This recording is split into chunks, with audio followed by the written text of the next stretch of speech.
Last Pint Productions presents the New Way podcast. The New Way contains adult content. While not available in the D-Box cinema format, it does feature 2 D-bags. Listener discretion is advised. Your attention, please.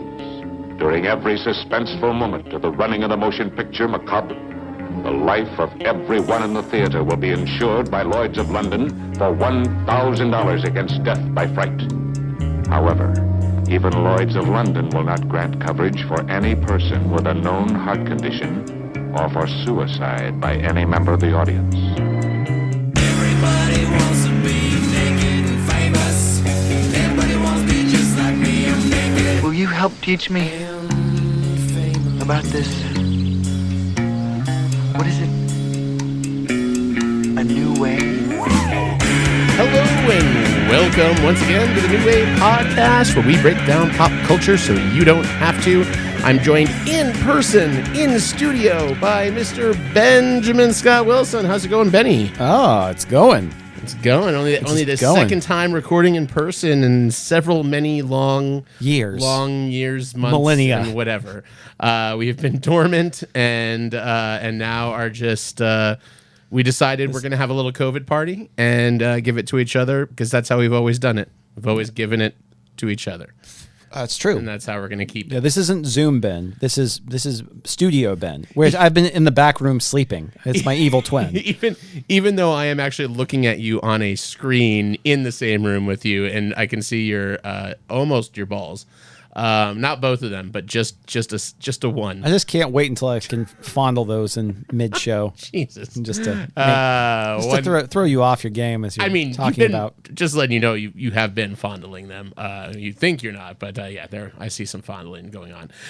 We are back here again, taking our risks as we see fit, and getting some more in-person podcasts for you.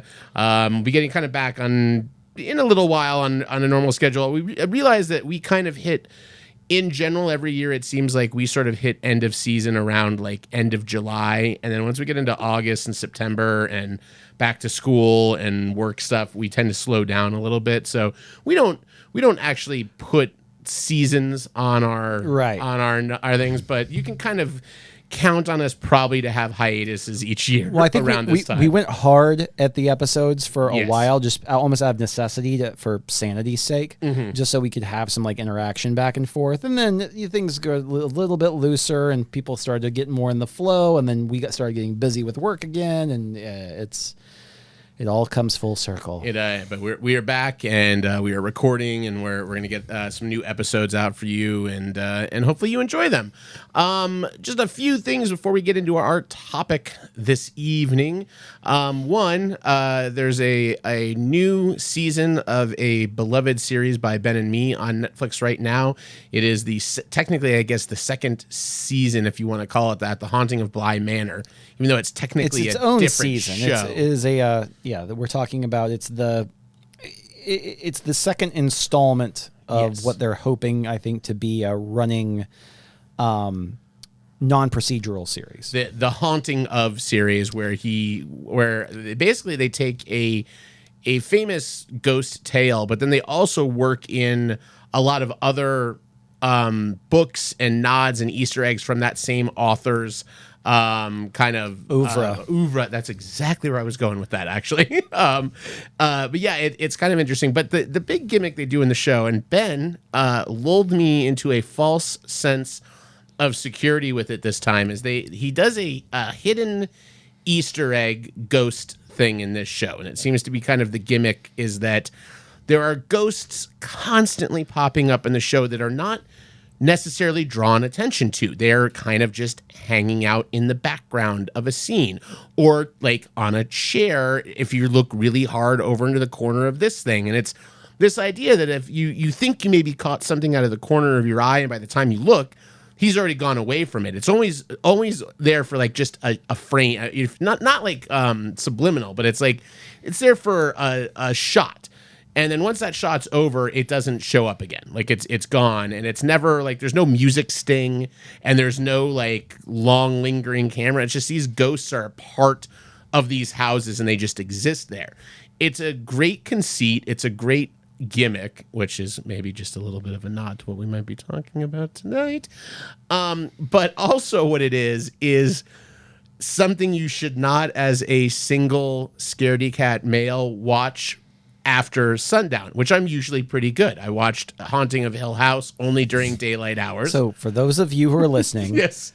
his gremlin rule is don't let Matt watch scary movies after sundown. No, it's not. Listen, Do not feed him Jell-O before midnight. you can always feed me Jell-O any hour. I will react exactly the same violently. No, it's one of those things that my rule is don't do it. And I got too sucked into the season, and I went like 2 episodes into the evening hours, and of course I'm on like high alert now. Everywhere I look in my house is a shadow, is a thing I can see, a reflection. And because I have a lot of tchotchkes in my home, one of them, of course, it had to be this very large new Slimer creation that I've got here that was hanging up in my office. It came crashing down, which of course scared the absolute shit out of me. And I had to like literally get the nerve to walk back to my office to find out what was that thing that made a sound in there. I'm used to this in this house. Things fall down off of stuff all the time. And so I come in, I'm like, oh, okay, it's the Slimer. So I take it out and I put it stupidly on the center of my kitchen table. And then I don't sleep for several hours because I can't. The light's on, I can see too much in the room and there are ghosts. The light's off, I can't see enough in the room. There are also ghosts. There's a very poor night of sleeping because I've gotten too into the Easter egg ghosts. And I get up in the morning and it's, like 7 a.m. and dark outside-ish still here. And I walk into my kitchen right past the dining room table, which is in shadow.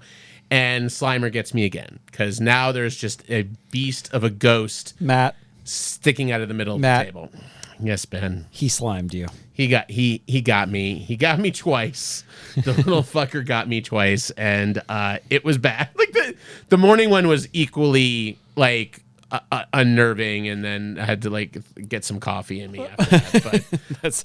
But so here's the irony about Haunting of Bly Manor, which the first season was Haunting of Hill House, which was unanimously praised. I feel like almost across the board, very well received. Bly Manor has been a lot more. It's definitely been a lot more divisive when it comes to reaction. Generally received well critically. I feel like a lot of people just say it's boring. And it's not really? It's not as interesting. The story isn't as interesting or as engaging, and the character work isn't as well done. And I would actually almost argue the opposite. I think that the characters, there were parts in Hill House in the first season where I felt were a little forced, where all of the characters, it was a little bit too neat, like certain powers and certain I don't know. It felt like it was very. Almost a little bit more derivative of other shows, whereas I felt Bly Manor definitely did its own thing. Like I can't recall a show with the trajectory that show has. I do consider it a much slower burn as an overall series. And I had told Matt, because the first 4 episodes of that, yes, if you were eagle-eyed, you're going to catch a ghost here or there. It's part of the series, but it is not packed the way that Hill House was. And generally, most episodes, in the first 4 episodes, there is really only one overt scare that they build around. Like something where it's going to pop out at you, and the idea is to get your heart beating fast. Okay. In the 5th episode, the train starts moving. But I texted them after the first 3 episodes and was just like, hey, this show is it's a lot different than Hill House. Hill House, by the time you get to the end of the first episode, you're like, what the fuck? And it's very clear that it's being a spooky ghost story, where I was very much drawn into Bly Manor because I felt like they approached it. I think that there was a clear approach that was different than Hill House. And maybe that just made me appreciate it, that it did try to differentiate itself from a story and try to, I think, be a little bit more like the Shirley Jackson, novels, whereas Hill House, yeah, I mean, obviously, I don't know if they're just trying to maybe emulate the styles a little bit more of the authors that they're sort of aping, but I did. I think so. Enjoy it. I still am going to disagree with you and say that there are plenty of ghosts hidden, because I'm the geeky one that goes and the thing is when I look up saw all the them. ghosts. I saw them in Hill House. I didn't, and maybe they're there. I certainly didn't. I would catch one here or there because I knew that they were going to be there, but it was not overt to me the way that Hill House They was. got me with the one they got me on bad, like really bad. It was a scene in the kitchen, and I stupidly glanced where I shouldn't have, and there's like 6 chairs at this big long like dining table, and on one of the chairs are 2 little hands like resting on the chair because something's under the table, and that's where they've put their hands on, and that did bad things in my brain. The idea of something hiding under the table with its weird little hands on the thing. Yeah, that's I did good. not like that. But yeah, it's interesting with the criticisms of it, because I feel that Hill House as a whole is better, but I also felt I got a lot of feels, and I won't spoil anything because I know Ben hasn't seen the end of it, and a lot of you probably have not watched it at all. I felt a lot more emotional at the end of Bly Manor, but I also feel, and again, trying to tiptoe around some things, I feel that there is a plot that seems to be very important that is unnecessary, and I think everything could have existed easier. And I think they tried to get too much out of a couple of characters in it, and I felt that it was not. That's fair enough. Yeah, I liked where they went. I liked the ultimate kind of conclusion and look at this, but I felt there was an issue I had with one thing. So I'm curious, once Ben gets to the end of it, we'll discuss in full. Yeah. Well, there's one particular episode where one of the characters who's a very positive force sort of in the story, who's never like sort of anybody negative, and you feel like she brings a positive energy. Obviously it's a she, but is always sort of aloof, and you're wondering why. And then as they make the reveal, which I think is episode 5, that of why that is happening, I was just like, that's great, because now all of a sudden you're watching. I'm like, man, I just want to start the series over again, and it would make so much more sense to me now about why this person always seems to be sort of discombobulated. And see that, and that's fun, like, that's really interesting. I loved what exactly the reveal was, but that one jumped out at me right away. Like, I had the feeling from almost really by the end of the first episode, there are like a couple of weird little things that specifically the person says, and I'm like, oh, this is what's happening. But I didn't understand. Like, you're just a smarter watcher of television than I am. I didn't understand any of the mechanics. That's kind of what's still genius about what they do with a lot of this stuff, is that you can maybe understand something that's happening, but you don't understand why or how or what is the end game with that. Right. Sure. Another movie I watched recently, and since we last spoke, is a film you can catch on Netflix right now that was co-written by a guest who has been on our show a few times, Mr. John Arthur Ingram. Right. The film is Lara and the Beat. It is shot in Nigeria, which apparently there is a Nollywood. I did not know that like Bollywood, there is a set of films in Nigeria called Nollywood. It's a phenomenally kind of uplifting movie. I really liked it. It does a lot with kind of the class system, similar to kind of what you see in something like Parasite. But I really, really enjoyed it. Not just saying that because our friend wrote it. I was very happy to watch it and not have to lie or just like make up nice things about it. But it's a really solid movie, and I really feel, other than, and it's interesting because I read a lot of the reviews for it after I watched it, and a lot of people were really praising it as being like a very family oriented kind of movie, and which it is, but you gotta be kind of careful because there is a lot of rap and hip hop in it that is with lyrics that are not like family friendly. So I wouldn't necessarily say, Ben and Beth, that you should like put it on with the girls. But I know like a lot of people were writing in and just saying like they watched it with their teenagers and like got like a really good positive vibe out of the whole thing. That's awesome. So it's really good. You check it out on Netflix. I think also, by the way, it is available on YouTube. Just on YouTube. Nice. I was looking. So if watch it one way or another, it's really good. And if you do watch it, let us know what you think. We'll definitely pass on those thoughts to the co-writer of the film, who hopefully will be on our show again soon. Yeah. One other quick thing to bring up is I'm assuming that by now, Matt, you've seen the non-teaser but full trailer for David Fincher's Mank. I have. Yes. Which is I am very, very interested in seeing, because as I mentioned to Matt and Nick earlier on, when I saw the teaser trailer for David Fincher's Mank starring Gary Oldman, amongst many other fantastic actors, it looks like Fincher is basically trying to sort of create a mise-en-scène or a cinematic feel that is absolutely unlike anything he's ever done. Both from a framing, from a pace, from the overt acting style, it really does feel like something that takes place in the time period that the movie is featured, which is the late 30s and early 40s Hollywood. And I'm really interested in hearing and seeing all of the stuff that comes out about how they shot it, because I'm assuming that they shot it 35 millimeter. I'm assuming that they shot it native black and white, probably on an older stock or some sort of simulation of older stock. Just because it seems very. I mean, to me, it looks like The Artist. Let's put it that way.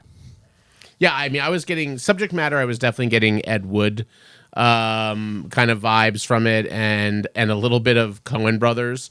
But yeah, it does not look like a. If I showed you the preview by itself and did not tell you who it was directed by, I don't think Fincher would be on your nowhere on your top radar. 20 list of directors you thought directed this movie. Plus, I am a sucker for watching a hardcore. Really gets into the role actor work with someone like Fincher. Like Oldman and Fincher together is also always just kind of interesting to me. I like when those two large forces get together on a movie, because you either get something that's very combative and that's fun to watch, or you get something that's very collaborative and that's also fun to watch. And then sometimes it implodes, but not a ton of the times. I like to see that kind of stuff. So yeah, I'm excited for that one. And then the last thing before we get into the topic, and this actually is sort of could actually be a good seg into our topic, maybe, and it doesn't quite qualify, but we have surprisingly a brand new Borat movie arriving tomorrow on streaming on Netflix, or is it on Netflix, I believe. Yeah, that sort of came out of it's Prime, or maybe it's Prime. It's somewhere out there, but it sort of came out of nowhere about maybe a month ago. They announced we've got a Borat movie, and it looked kind of by the numbers, the idea that he's coming to the U.S. to try to help Premier Trump get elected, and then all of a sudden 3 days before it gets released, there's also apparently a really incriminating scene in this movie with Rudy Giuliani and his hand down his pants with what he believes to be a 15-year-old girl who is a conservative reporter. It is sort of amazing the world we live in right now, that like Cohen's a very outspoken political person, also a historian, which is part of the reason why he is often very outspoken when he sees sort of this idea of history repeating itself. I'm very curious to see how this movie is received, because when the first Borat came out, it was kind of at an even though Bush was definitely vilified at that time, we weren't as polarized even about something like that as we are now. And I know that there's a lot of bits in this movie that are very much kind of hitting the Trump crowd. So it's going to be interesting, because that's a big part of, think think about how many of the Borat audience is definitely kind of that rural. I mean, everybody got into Borat, I guess you could say, at the end of the day. But Sure. but it's interesting. I'm sort of curious to see how that all plays out. And another movie in the similar vein is by somebody I went to high school with. He and his comedy partner, they call themselves the Good Liars. They have a new movie out coming called The Supporters. That also looks really good. Look up the trailer online. Check it out. The Supporters by The Good Liars. It looks really, really funny and also very glossy. I was kind of surprised that their first movie that they did last election was I mean it was good. It didn't look it looked more avant-garde than this does. This looks more like a Borat movie, which is sort of interesting to me. So lots of crazy things coming out here as we lead up in 2 weeks to election time, barely 2 weeks, 10 days, something like that. Yeah, can't get here soon enough. it's soon, so we shall see. So yeah, I was going to say as sort of a lead into our thing that Borat's an interesting kind of movie where you're taking a fake character who's interacting with real people as if it was a documentary about the fake. So it's a mockumentary, but it has real human reaction in it, which some might say is sort of a gimmick of what is this movie. It's not a documentary because it's got actors in it, but it's not a mockumentary because it's got real people in it. So Ben brought up this topic for this week, and I got really excited because this was a really fun one to look up. So why don't you kind of dig into the topic a little bit for us? Yeah, and actually, the reason why it kind of came about to me is I was thinking about essentially filmmaking conventions, and we were talking about oh man, what was it that we were talking about that kind of 2020? Oh yeah, what? No, Well, not 2020. Not the movie 2020. No, no, the parody. Oh yeah, the parody of 2020. 2020. Yeah, exactly. So 2020. Oh, I thought you meant 2020, not 2020. Yeah, I got it. I what are you understand talking now. No, we're really talking about 2020 though. Yeah. But anyway, so Ascender, which is an online group, did a video called 2020 as 1917 parody, which is essentially takes all of the major beats of 1917, including the look of the single shot, and sort of captures it into a 17-minute short film that just involves a couple guys trying to get toilet paper from a 7-Eleven. It's really good. And it's really well made. Really good. It's well made. It's well written. It's got a lot of, while not being like laugh out loud funny, except for a couple of moments, it's just got a lot of great references, lots of great little lines and little asides, stuff like that. I mean, the best part is that the reason why they have to go to there is when they're going into the apartment, a guy's like in the bathroom, and he's just like, Postmates was delivered. And he's like, oh, yeah, what'd you get? He's like, Chipotle. He's like, it's already hit him. Yeah. And so that's the reason, so they have I also love the gag about how the one friend of theirs, and it's a great gag because it ties in exactly how they do the scene in 1917. He's like, oh, I hate going in there. It's always he always keeps the room so dark. And it's literally just to cover that transition of them walking into the one room, and then he puts on the one light, right? Of course, and that looks just like the shot where they go into the tent in 1917, which is just wonderful. Yeah, there's lots of cute little inside jokes of them, navigating the as opposed to a minefield or like someplace that's really precarious in 1917. In the short film, it's them navigating the Walmart parking lot, which I can attest is a very dangerous place. With the fires, with really good CGI on the California fires. With fires burning in the background. And that was the thing. I was just like, I don't know. They may have shot that practically. I mean, honestly. I thought for a second, I was like, it's too clean. It's too good. But man, it's too good. It is good enough CGI that I did the same thing. I'm like, holy shit, did they like actually get out in that parking lot and shoot this? Yeah, it was all it was very good. But and of course it features even the jump into the water and all sorts of stuff like that. I mean, it's the entire thing is really well constructed. But anyways, I was thinking about that, and I thought about the fact that 1917 definitely is a super accomplished film, and I think the acting performances are great, the direction is great. but it still boils down to being what I would relatively consider a gimmick film, in that it is one unbroken shot, or it's supposed to look like one unbroken shot. Now, actually, the movie is probably about 35 shots that are stitched together to look like one continuous shot. It's nevertheless impressive considering the scale and scope of that movie. But I was interested in kind of reviewing a lot of films, that have come out that had a specific conceit that was supposed to be the selling point of the film. And I think a good place to start with that is something that everybody that has been aped and utilized and reutilized so many times since 1998. Even though Blair Witch Project wasn't the first found footage movie, found footage films basically became its own subgenre. But when Blair Witch Project came out, people didn't realize how novel it was that this could be constructed as like a found footage documentary. This came from a camera that was discovered at this site, or this is the raw live feed of this is what's happening, or even a film like, that translated all the way to films like Europa Report, where the entire thing was supposed to be, this is all scientific exploration and expedition, and we're just getting what the raw feed is from there.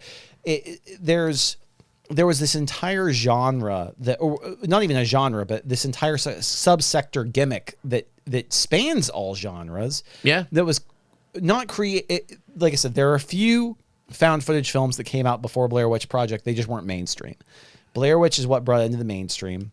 Yeah, I mean, I think the big not it's not really found footage, but I think it sort of was an idea that is used also in Blair Witch. Blair Witch also does something that's a little bit different than the normal found footage. Well, they had the luxury of being able to do it, but you had a movie like Snuff, which was a film that was basically supposed to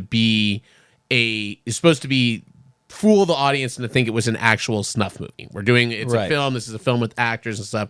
We're fooling the audience. Versus after Blair Witch, all found footage that came after that was very clearly like a movie, even though the conceit in it was the same.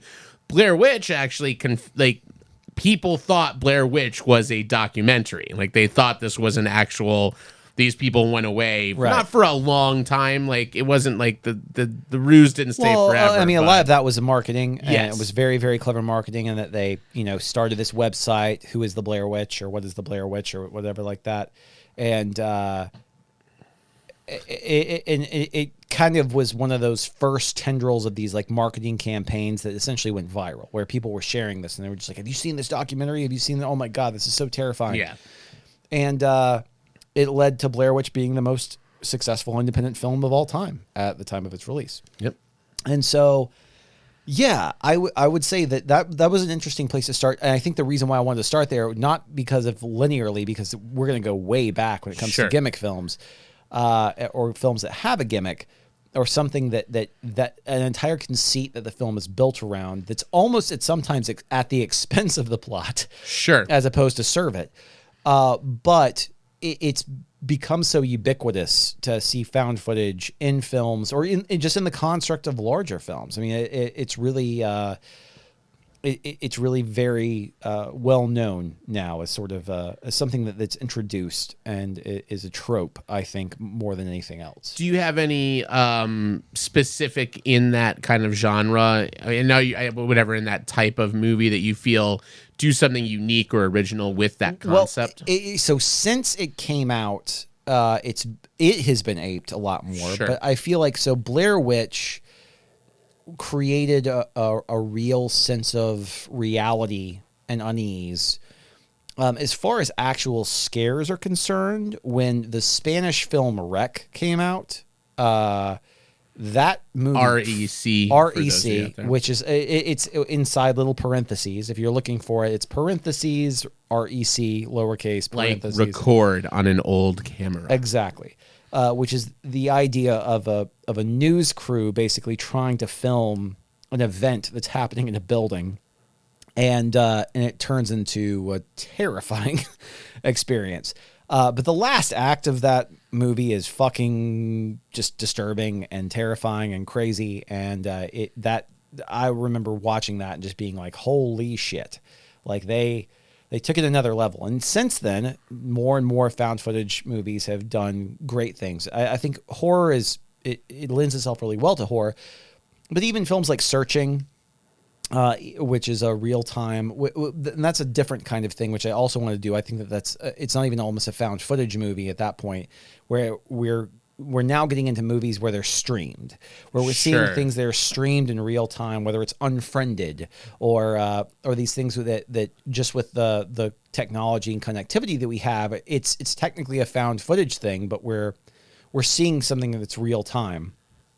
And which is sort of what's interesting with 1917 is technically 1917 is not found footage, but it's two things, which is a conceit that's been used not as quite as often, but it's being told in real time as well as being single. It's not real time though, because I mean you have lost time. You have you have one moment of lost. 2 moments of time. lost time. Oh, what's the other moment? The stair. I know there's the stairs, and there's another one. Is there not a scene like when he's going through, like when he jumps into the water, before he jumps into the water? I guess it's just the scene with the girl. Yeah, it's the when he before the scene with the girl, he gets knocked out. Right. Yeah. It's interesting because I mean I think in the found footage, and for me, like there were two that always kind of jumped out that I really liked. I thought Chronicle was really an interesting, definitely a very good sci-fi take of it. And I'm a big fan of Cloverfield. I think it's a very effective good movie. sci-fi use of it. And Cloverfield is a really also a good example of it was an introduction of T.J. Miller to a lot of us, but they really, really leaned into using the personality of the person holding the camera.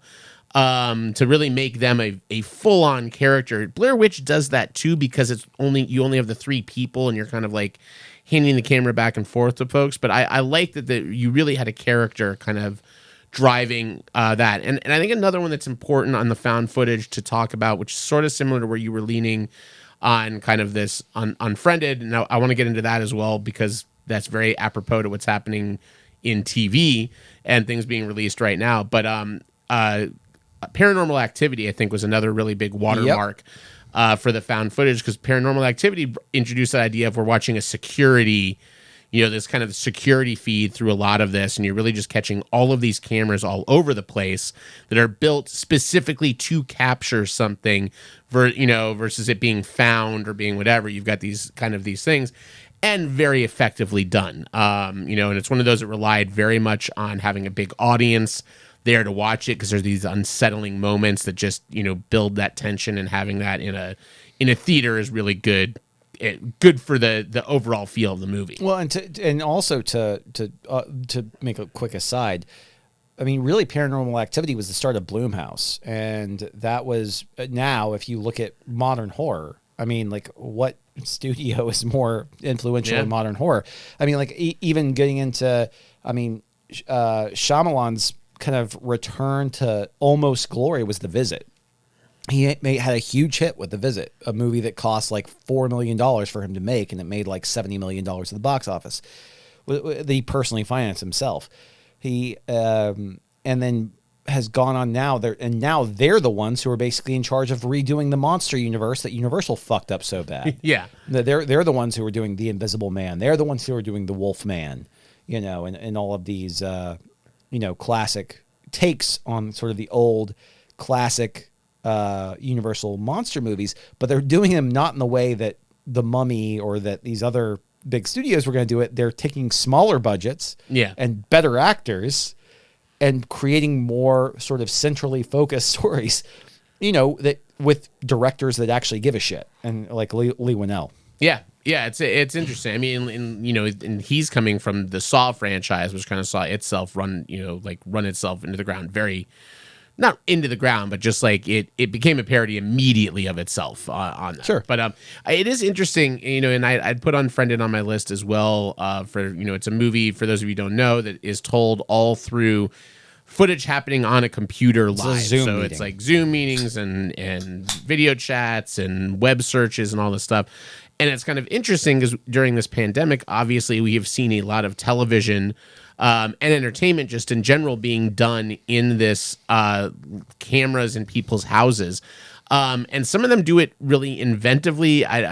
The 30 Rock special that they released this year was really interesting because 30 Rock, they legit sent like one-person crews to each of the main actors' homes with like essentially a really nice GoPro kind of cam and maybe like a ring light.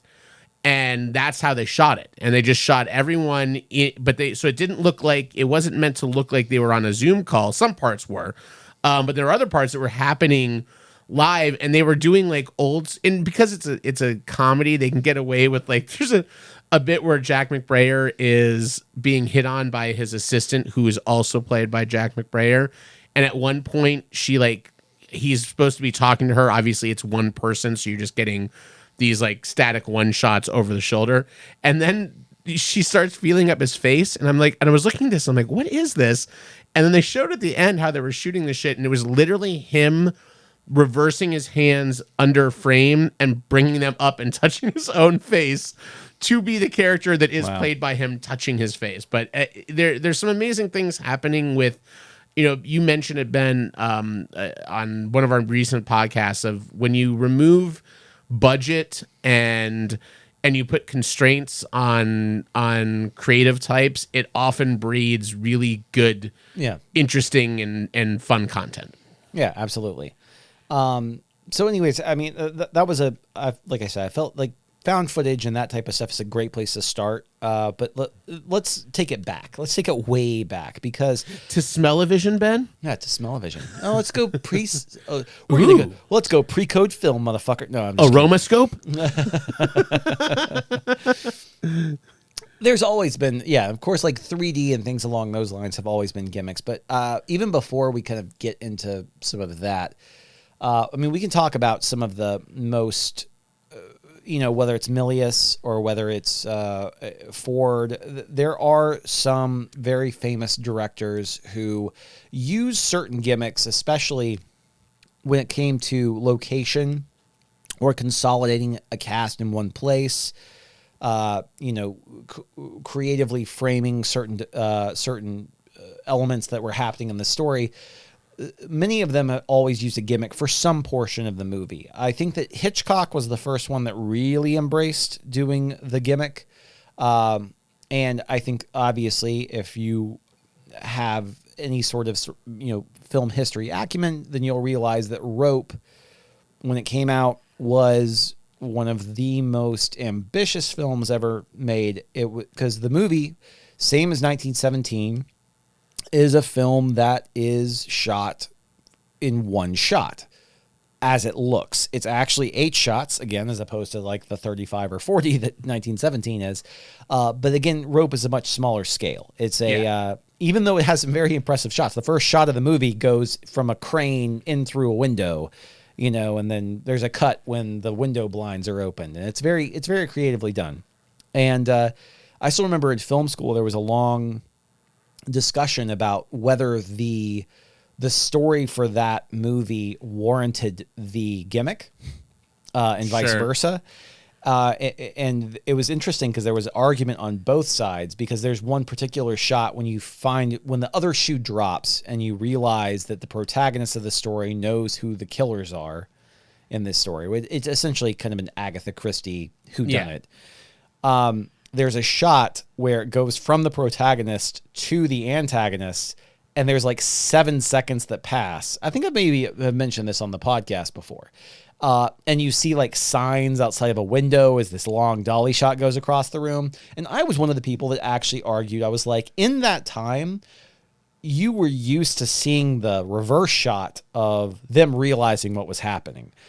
I think that Hitchcock very meticulously did this slow dolly across the room to build tension. It wasn't to just try and stick with the one shot. Yeah. It's like, if you really wanted to shock people, you stick with the one shot the entire movie, and then you cut to a reverse shot right there. That would have been shocking. But no, I think that Rope was really interesting. And Rear Window, which came out later, I believe after Rope did a similar thing by keeping the main character in one room, and they were seeing everything through one character's vantage point for the most part in that film. Yeah. But I still think Rope is more of the gimmick, where it is like that one shot thing, and obviously people have tried to do it since then.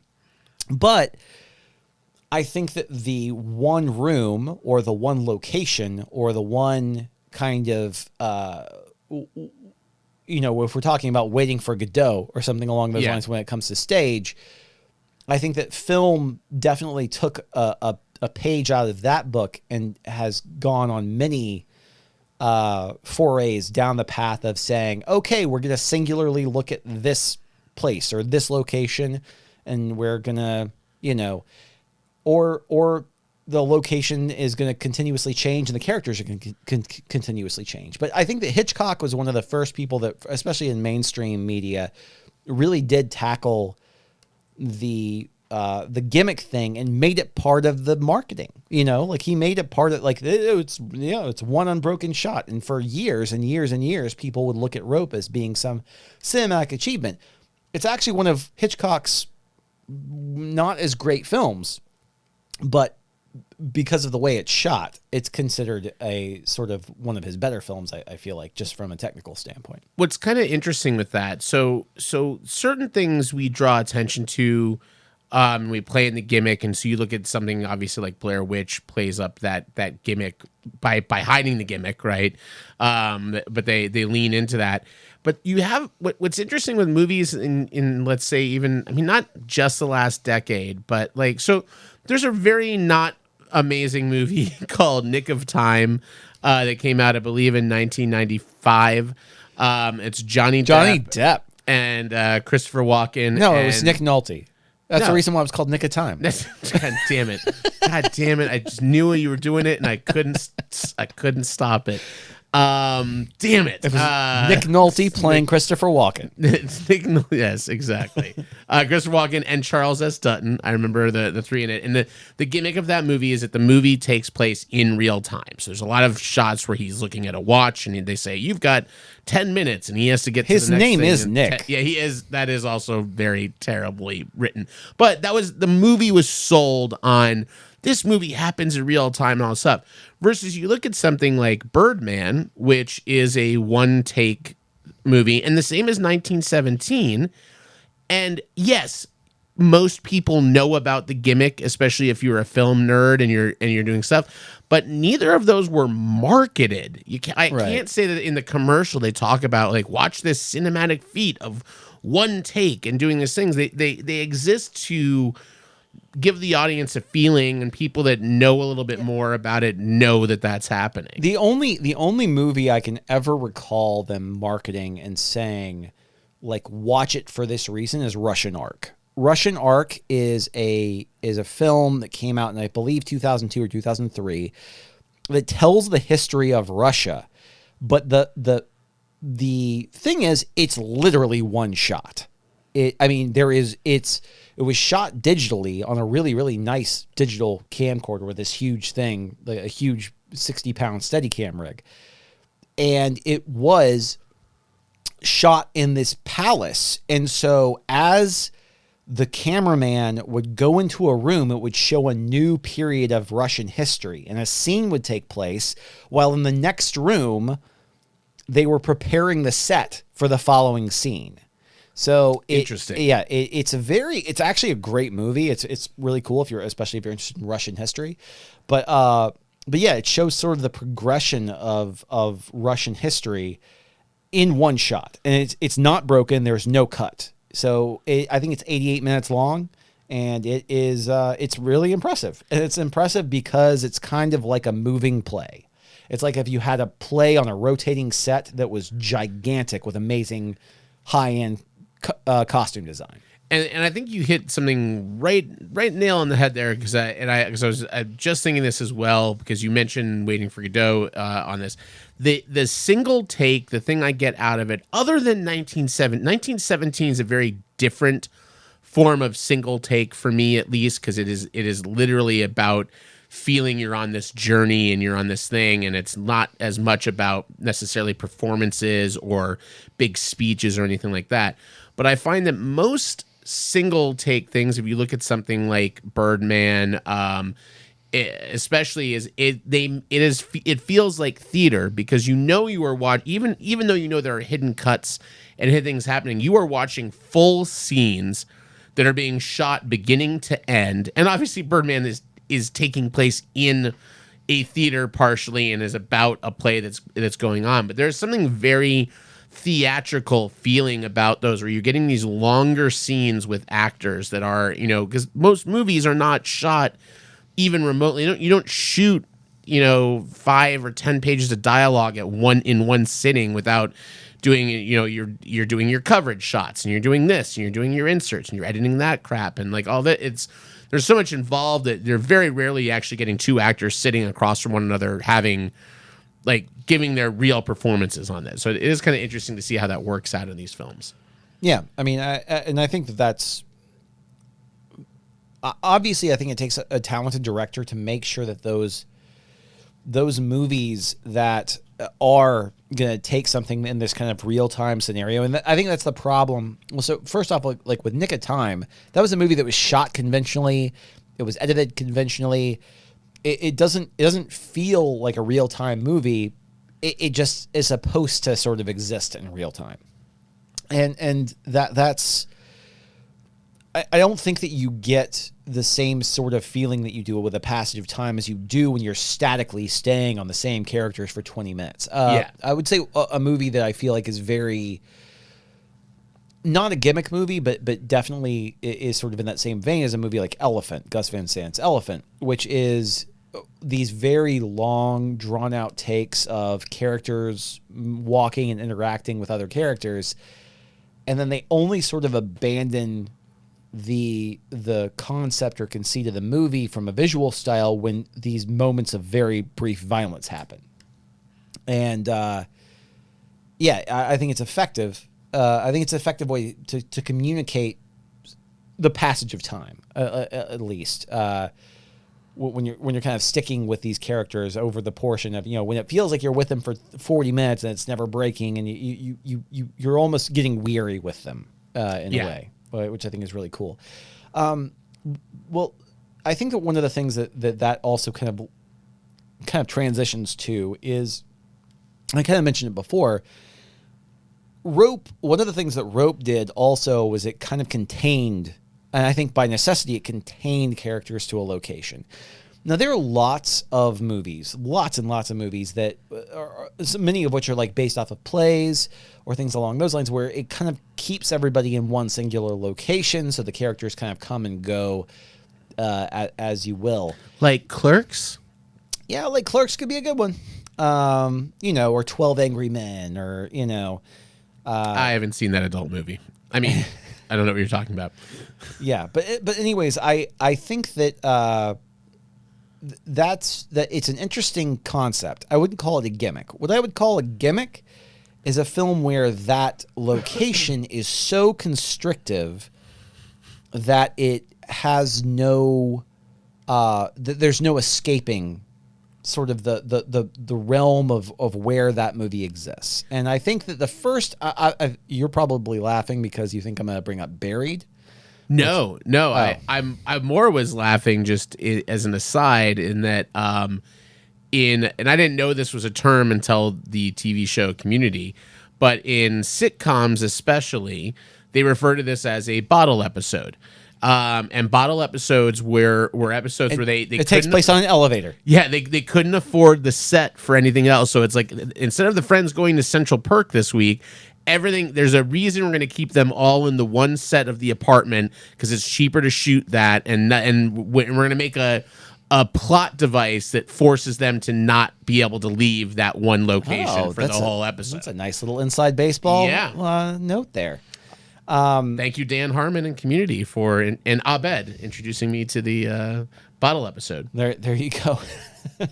But no, I think that some really great examples of that are Buried, starring Ryan Reynolds, where the entire thing takes place around a guy who's buried alive, and it never leaves. It doesn't go outside. You don't see what's happening outside of this. And I thought that was going to be a boring movie, and it's 93 minutes of absolute great flick. pulse pounding like terror in a way.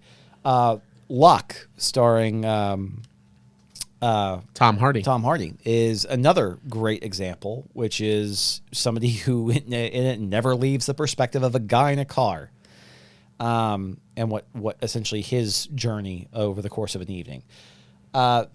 I think that the single perspective in sort of this confined or constrictive area, recently Joseph Gordon-Levitt was, I think, in 1448 or not 1408 is the John Cusack movie.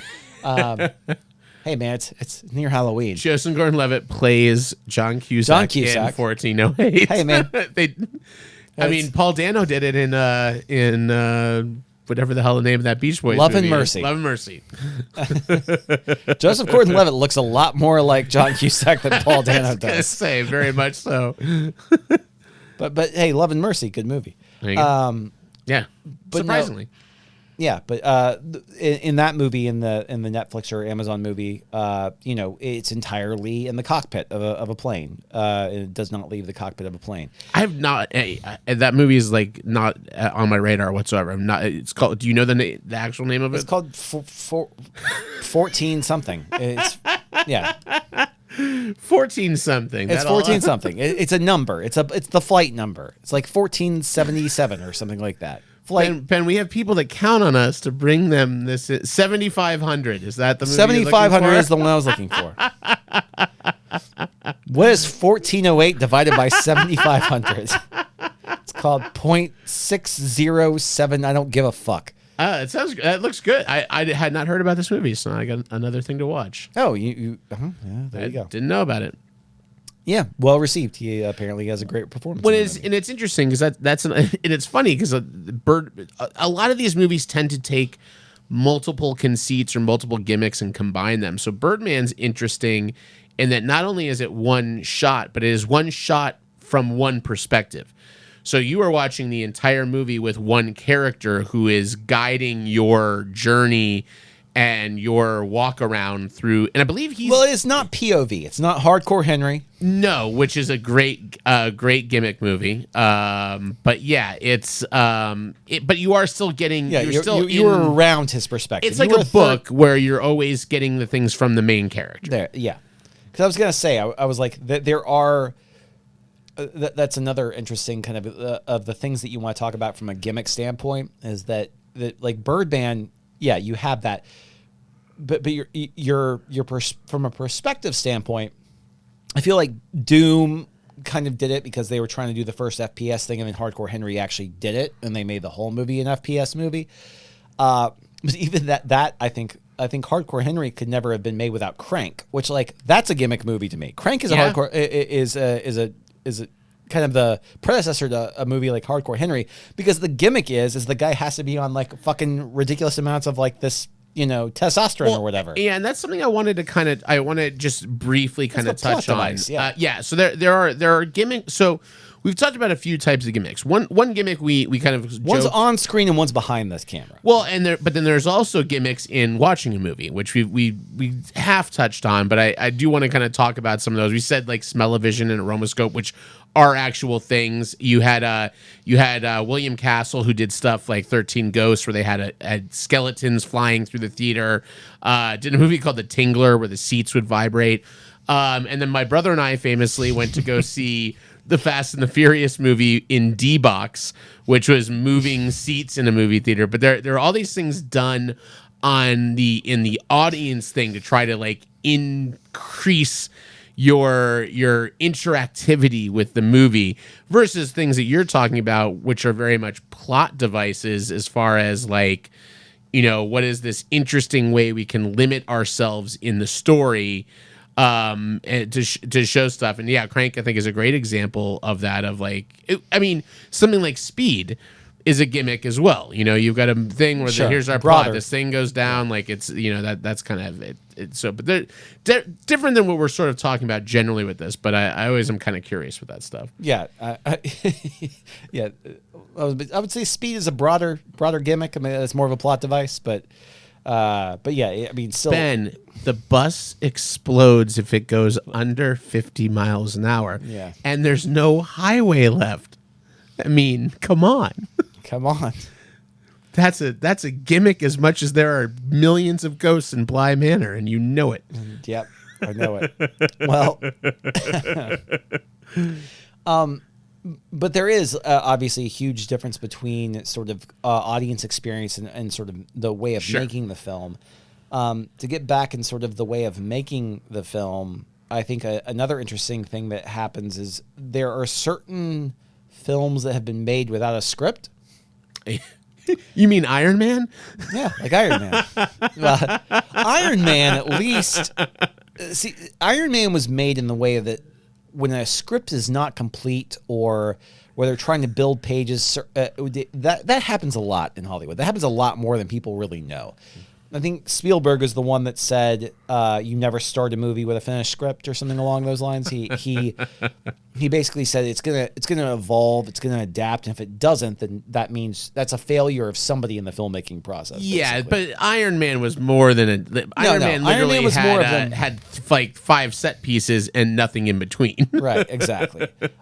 There are films that had, by design, no script. I don't think that Iron Man was one of those. No, I think that Iron you Man are correct. Was built out of sort of the enthusiasm of Favreau and Downey and understanding the characters through the treatment process and through the writing and rewriting and rewriting. There were many iterations You're of the talking Iron Man about script. improvised films, wholly improvised films. I'm talking about movies that are improvised. Yes, exactly. And there are quite a few of them.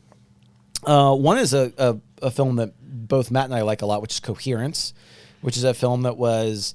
God damn, is that a good movie? Yeah, it's a great little sci-fi, twisty-turny mind bender of a movie that had no script, but just had sort of... And the interesting part is the film was made in chronological order. And apparently the characters had no idea what was going to happen at the end, but before each day of shooting, they were kind of briefed on sort of what the next thing that was happening was. It is a movie made like you throw a murder mystery party. Like Yes. it's the exact same idea. Like, So they had to continue to build and evolve their characters as they learned more about their circumstances that were happening around them and let the dialogue sort of dictate itself from there. I'm sure that was a pain in the ass to edit, but but yeah, interesting concept. However, there are lots of movies that don't really have scripts when they're made. The last 4 Terrence Malick films did not have a script. not a surprise. Not a surprise. when you cast Hoot Gibson, You don't want to give that you man don't wanna words. you don't want to give that man words. He's got all the words for you. He co-wrote half that movie on the ride over to the set with Ryan Gosling. Yeah. Well, so one thing I did not realize when I was doing a little bit of research is that so essentially what happened is a lot of filmmakers will write an advanced treatment essentially and just say, this is what happens in this scene, this is what happens in this scene, this is what happens in this scene, and then the dialogue comes out of rehearsal. And sometimes, so for example, that's what happens with Mike Leigh. Mike Leigh, who's a very, very well-known and very, very well-respected British director. He was the director of Secrets and Lies, Vera Drake, A Topsy-Turvy, among many, many others. All of his films are great. Topsy-Turvy, by the way, if you've not all seen it, is a phenomenally good movie. Yeah, it's a Please very, watch that. very good movie. So what he does is he creates a treatment. He works with his actors for like 9 months, and then they develop the script based off of the rehearsals. But then they perform directly to that script like it's a play. And in some cases, some directors just create it and they film it and then they use what they get on the first try. So there are many different... if you're talking about the gimmick of not having a script, or you're talking about that as a filmmaking, you could say it's not a gimmick. Maybe it's not. It's just, no. It's part of your process, you know. It's for a lot of people. In what you described, maybe with Lee, that is a process. That's how do we write the script? We put this together. But I think if you look at the Christopher Guest films, for example, as mockumentaries, those are people that are like. It's exactly what you said. They have a treatment of 20 pages that basically says like, here's where these characters are going. Here's where it goes. And it's funny because that's actually how I learned to poorly write screenplays was that I I would take note cards for each of the scenes, and I would say, here's where the scene starts, and here's where they need to get to by the end, and then just start writing and try to figure out dialogue that would get them from point A to point B. Right. But when you have something where you get a little bit more, where you have some more rules than like a Christopher Guest thing where you're just shooting a mockumentary, so you can kind of do whatever you want. You have something like the Sunset Sunrise trilogy that then you are famously a big fan of, that is semi-improvised or wholly improvised. No, actually, it's not. It's not. more along the lines of Lee. Okay. Where it was, it's conceptualized and written by all of the people in the scene. And then they write it and rewrite it and rewrite it and perform it and do it and rewrite it. And then when they perform it, I think they're given the opportunity to improvise, but at that point it's so well honed and they understand what they're doing so well that it's more along the Lee lines, where it's like more like a play at that point. Interesting. No, but I did find it really interesting. I didn't realize that Wong Kar-wai, who is a very famous international director, he's Hong Kong originally, I believe, but has done Korean film as well. Like In the Mood for Love, which is considered one of the greatest cinematic achievements maybe of the last 50 years, that film was also a film that had no script. It was just written out beat for beat as far as what happens in the scenes. But that's such a methodical, slow burn movie, whereas I feel like that what I expect from a movie that has no script is something along the lines of like a Joe Swanberg in Drinking Buddies, which also had no script, apparently. Drinking Buddies is a movie that Matt and I like. And apparently it was just an advanced treatment. They said, here's what happens in every scene, and they let and one of our guests famously disliked. Yeah, exactly. Yeah, but they definitely had Olivia Wilde and Jake Johnson and Ron Livingston and of course my love, Miss Anna Kendrick. They allowed them the freedom to say whatever they want to. The dialogue, like the intent was definitely kind of preconditioned into the film, and the scene and where it was going, and the sort of the trajectory was always pre-intended, but the dialogue wasn't. So it allowed similar to Curb Your Enthusiasm. Yeah, exactly. So where you're going. How do you get there? That's up to the actors. I think it's more of a filmmaking convention and more of a gimmick when it comes to actually making the movies to try and generate something that's a little bit more organic. More so than something that's a gimmick to the audience. But I still feel like it's a gimmicky way to kind of make a movie. Sure.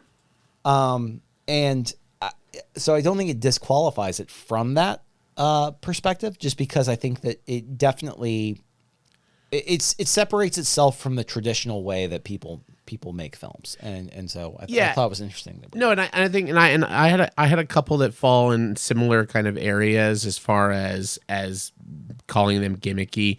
One that's an easy one that I think has a lot of examples for it is our story is told out of order. Sure. So changing the chronology of your story, like Pulp Fiction, Rashomon, Memento, even like Eternal Sunshine of the Spotless Mind, Dunkirk. These are movies that are purposely told out of order, to some of them to great effect, some of them to not great effect, that they don't need to be told out of order, but trying to elicit some kind of response or a change in perspective by looking at it like that.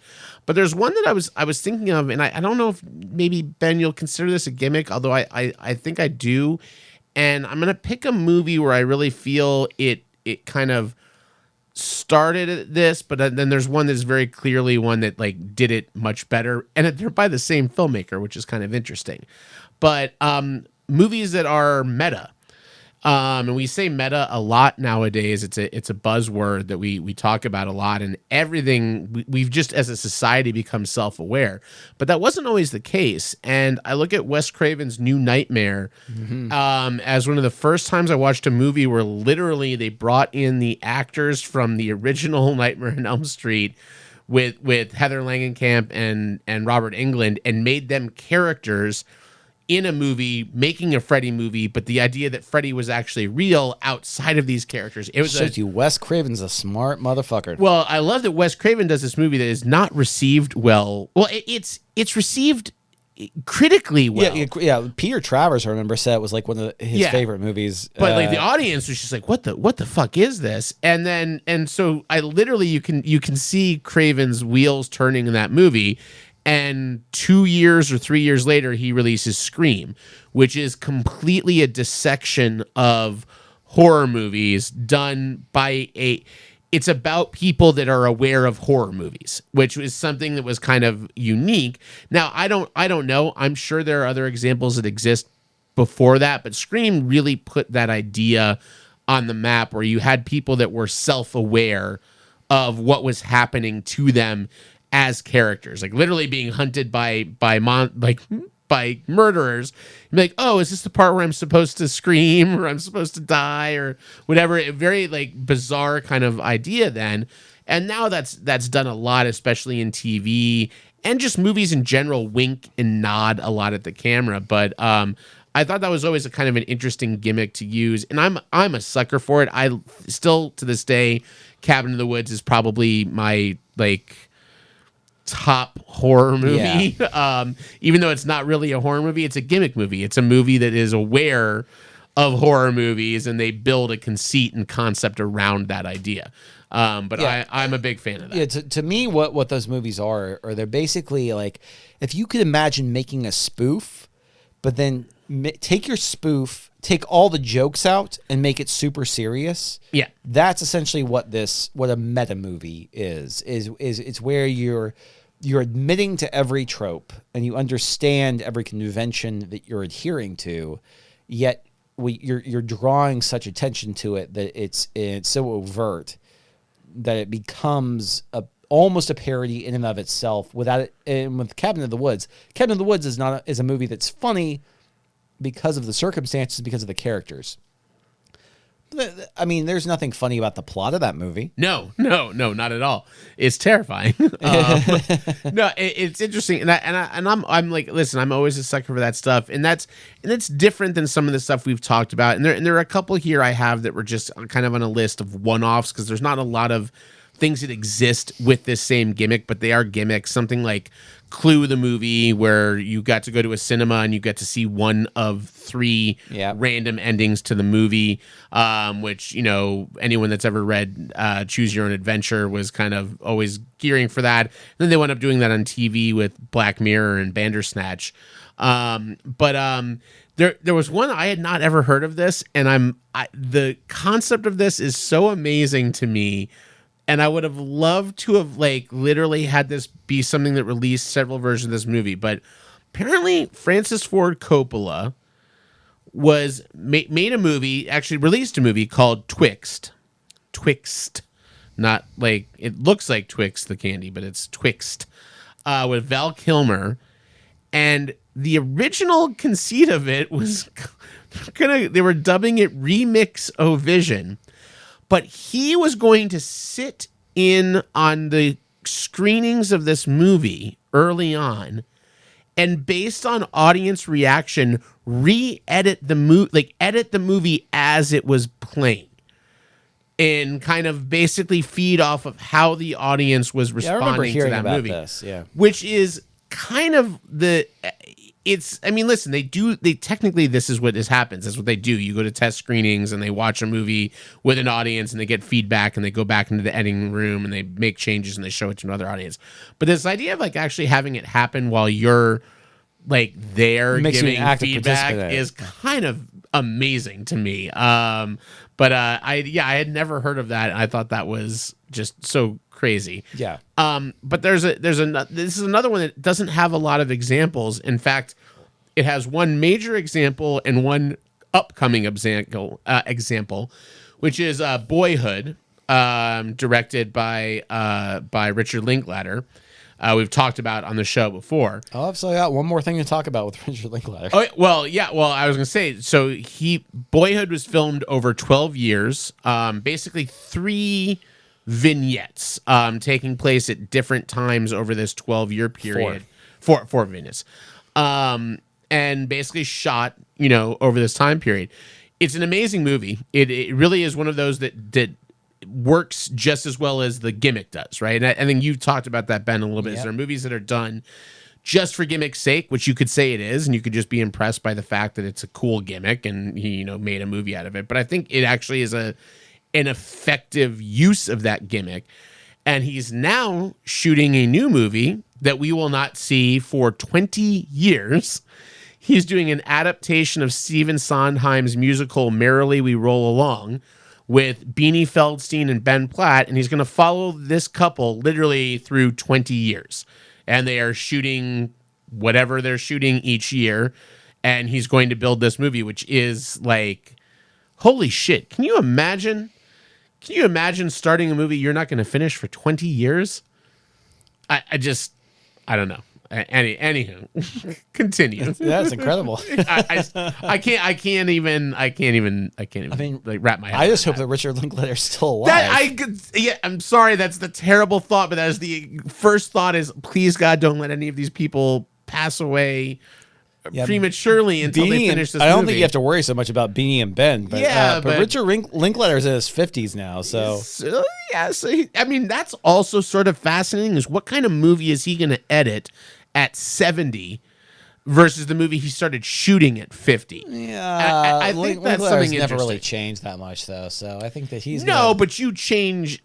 That's a 20 years, man. That is a listen. Slacker sucks. I like Slacker. I know you like it, but it's a terrible movie to me. So I'm going to say there's some growth in him as a filmmaker. Okay, then. One other interesting thing to mention, and I'll get what we can get out of this podcast here in just a second, but no, never. None of you care. No. Waking Life is also a great example of Linklater doing basically a gimmick movie, which is that he rotoscoped the entire movie and everybody had artists paint over every single scene. Shot on digital and then hand painted over, which took like 6 years. Crazy. Which he started filming right after, very soon after Dazed and Confused wrapped, and then didn't end up wrapping all of the filming for that until 1999. So he was filming it for 4 years, and then all these people were painting over it. And the idea is that he was basically trying to make a movie look like a dream, which is sort of accomplished if you are on acid. Yeah. But no, I think I love Waking Life. It's one of my favorite movies of all time. If you can call it a movie, it's more of a dissertation on life and consciousness. Linklater is he's a high-minded individual. He likes things like that. Also a very meta movie as well on top of that. Yes. Also includes characters from his films, from previous films that are credited as being the same characters as they are from the previous films that are in his movies, which is very interesting. It's Adam Goldberg, Ethan Hawke, Julie Delpy. I mean, all these people are playing the people that they played in their movies, which is very funny to me. But yeah, that was a movie that was definitely unconventional and was very meta and was definitely a gimmick when it was released, and never really got a whole lot of play, but obviously has had a lot of, in the last 20 years, has had a lot of people talk about, how that movie was effective or not effective. It's definitely created a lot of debate. Also wanted to mention, Sean Baker films all of his movies on iPhone. That is a gimmick. Is that the Tangerine? Tangerine and the Florida Project. Yeah. Florida Project shot an iPhone. Well, that and there's another one, and we didn't mention it because it's interesting. It's another one that does a couple of things. Is a Time Code. And Time Code is not just one take, but it's one take with 4 separate screens shooting, and it's shot all on. Is it? No, it's not camera. It's just it's digital cameras. But it's a. I don't think. I think it's a movie that's a great gimmick. I don't think it's a great movie. No, Time Code's not great. But it is interesting to watch someone pull off kind of a film like that. In the same vein as, so Linklater did the same thing he did with Waking Life with Scanner Darkly. just a few years later, actually. God, he must have just been doing like rotoscoping and shooting Boyhood for like in between Jack Black movies. Oh, well, he also did Tape in 2002. He Works a lot. He was doing small movies between the studio shit. And that was kind of what he always said he wanted to do. He was like, yeah, I'll do this like big studio movie for 6 months, and then I'm going to go off in 3 weeks and do my own thing. And by the way, his studio movies are really good movies. Really good movies. Like they don't it's funny to even call, it's weird for me to even call them studio movie because they're really not. I don't think maybe I'll give you School of Rock, but like other than that, I don't think like Bernie's not a studio movie. Me and Orson Welles, Bad News Bears probably studio. Yeah, Bad News Bears is a studio movie. Probably a studio movie. Probably a little bit of a studio movie. Yeah. But listen, there's all kinds of gimmicks. We can kind of talk about it. And it's funny because you brought up some that I didn't even think about. As far as kind of the almost unscripted movies and that kind of stuff. And I had like random one-offs like Roger Rabbit and Mary Poppins for doing animation and live action. Bed Knobs and Broomsticks. Don't leave that out, motherfucker. The Bed Knobs and Broomsticks, correct. And then even things like The Hobbit doing the 48 frames per second, which is the most god-awful thing you could ever do to film. And if anyone ever gets the idea to do that again, just understand that's what killed those movies. Those movies might have had a chance, but that goddamn terrible 48 frames per second is the worst thing I've ever seen in cinema. It is unfathomably bad. But yeah, I think there's a lot of stuff that filmmakers try. And listen, I'll give Peter Jackson credit for at least, he tried to do something new. It looks terrible. I don't know why you would ever just seeing that for the first time be like, oh, this is exactly what I wanted this to look like. I don't know. But yeah, there were lots of discussions about how that first Hobbit film was actually really good.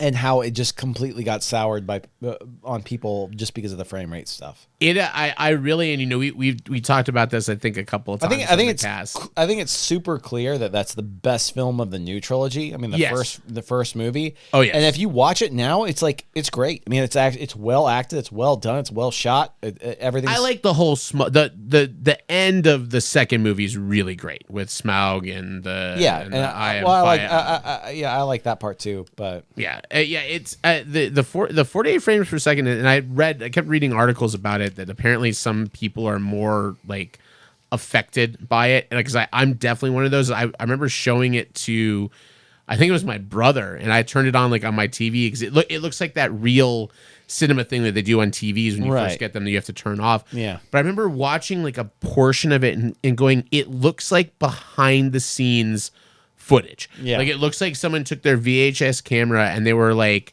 just happened to be on set catching people on The Hobbit, and like all the effects look bad and all this stuff.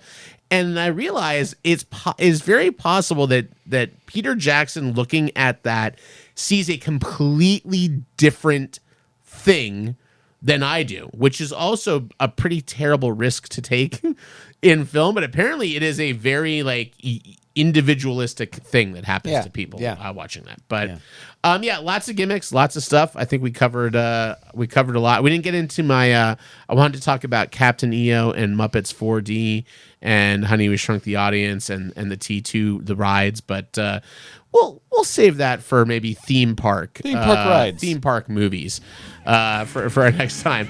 But thank you for listening to the New Wave podcast, and we'll talk to you next time. Cheers. I think I shrunk my dick. Please do. I can't afford it anymore. Just gotta keep it out there. All right, cheers. Bye.